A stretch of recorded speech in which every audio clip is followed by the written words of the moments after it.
People often ask me what the hardest zone was out there. And that's really difficult to answer because each zone was uniquely challenging. In the Amazon and in the wetlands, it was a psychological challenge.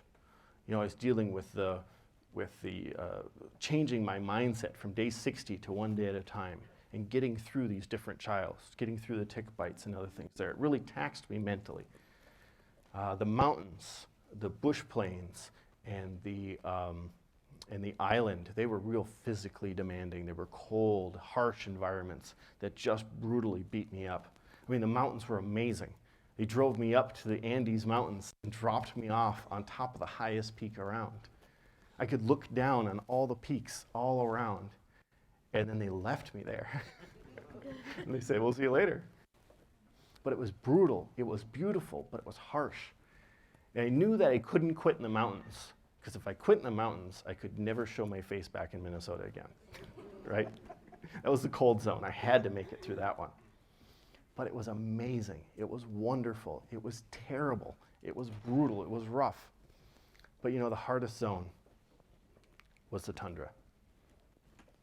The tundra broke my spirit. There's just no other way to put it. It just absolutely beat me down. The tundra was so hard in that it was dry, desert, arid, cold wasteland. There's just no other way to describe it. It was like a cold desert. As far as you could see, it was tumbleweed and brush, and there was no life out there at all. There was no water. There was nothing that would support life as far as you can see. And I remember sitting on the edge of that tundra, and I gave up mentally. Just, my heart, it melted inside of me. It was just gone. All my motivation, everything I had, all my drive going up to that place was completely gone. And I remember sitting there thinking, everything I've gone through, all the blood, the sweat, the tears, the pain, the suffering, everything I've dealt with up to this point is completely and totally wasted.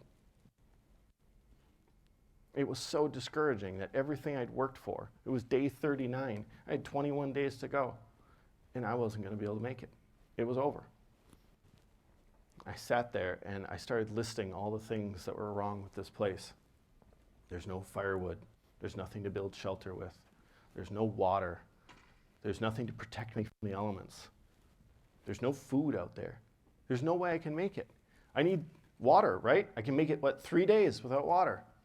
In this environment, because of how dry it was and the condition I was in on day 39, I probably wouldn't even made it 2 days before I would have collapsed and passed out from dehydration.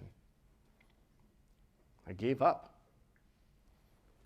Have you guys ever experienced a tundra where it's just completely dry wasteland and there's nothing there? You're fighting against it and fighting against it and fighting against it this whole time, and then you come up to something that's just absolutely insurmountable. There's no way of getting through it. We start looking at the problems around us. We start looking at what's out there.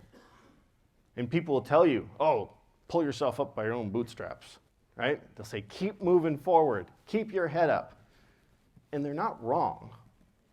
But if you could do that, you already would have, right? It doesn't really help in a tundra type environment, because in a tundra, it sucks the life out of you. It sucks the motivation out of you. It steals the motivation and the purpose and everything you have and robs you of that, and you're left with absolutely nothing.